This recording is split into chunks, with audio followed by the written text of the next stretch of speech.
রাত পোহালেই আমার স্বামীর বিয়ে। তার কারো সাথে না, বরং আমার আপন বড় জায়ের সাথে। কেন এই কথা বলছি? সবাই অবাক হচ্ছেন, তাই না? কিভাবে সম্ভব? হ্যাঁ, এটাই হয়েছে আমার সাথে। আমার বিয়ে হয়েছে ৪ বছর হলো। কিন্তু আমাদের ঘরে কোনো সন্তান নেই। আমার আর আমার হাসব্যান্ড অনেকবার পরীক্ষা করা হয়েছে। কিন্তু কারো সমস্যাই ধরা পড়েনি।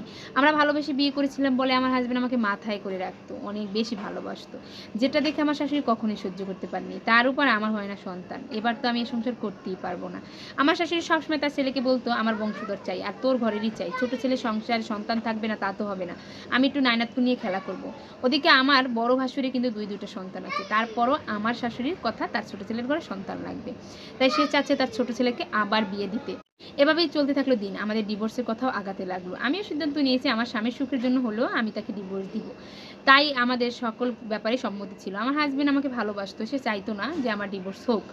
হ্যাঁ, তারপরে এভাবেই চলতে লাগলো। কিন্তু হঠাৎ একবার কি হইলো, আমার ভাসুরের ব্রেন স্ট্রোক হইলো। ব্রেন স্ট্রোকের কারণে আমার ভাসুর প্রায় ৭ দিনের মাথায় মারা গেল। এদিকে আমার জাত একদম ভেঙে পড়েছে। কারণ তার ২টা ছেলে সন্তান আছে। একটা ৩ বছরের, একটা ৬ বছরের। তাদের বিয়ে হয়েছে ৭ বছর। তার মাথায় তার স্বামী হারা হয়েছে।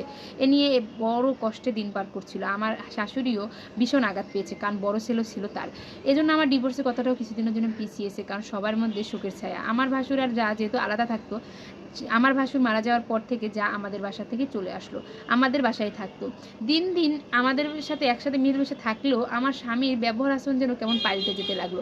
সে যেন আমাকে আর আগের মতন ভালোই বাসে না। সে বেশি একটা তার ভাবির খোঁজ খবর রাখে, সবসময় আনাগোনা বেশি দেখা যায়, খাইয়েছে কিনা, ঠিক আছে কিনা, মাঝে মাঝে বাইরে নিয়ে যায়, ডাক্তার দেখাতে নিয়ে যায়। আমি এগুলো মনে করতাম না। ভাবতাম হয়তো বড় ভাবি আবার স্বামী মারা গিয়েছে, তাই হয়তো ভালোবেসে তাকে নিয়ে যায়, করতেই পারে ভাই হিসাবে এতটুকু।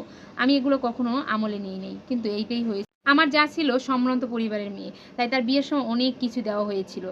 এখন তার স্বামী মরে গিয়েছে, তাই তার বাবা মাও তাকে ফেরত নিতে চাচ্ছিল, কারণ অন্য কোথাও বিয়েও দিতে পারবে, তাদের সামর্থ্য আছে। কিন্তু আমার শাশুড়ি তাকে ছাড়বে না, কারণ ছাড়লে যে তার সাথে আসা সহায় সম্পত্তি সব ফেরত দিয়ে দিতে হবে, তাই বুঝি। এটা আমার ধারণা আর কি।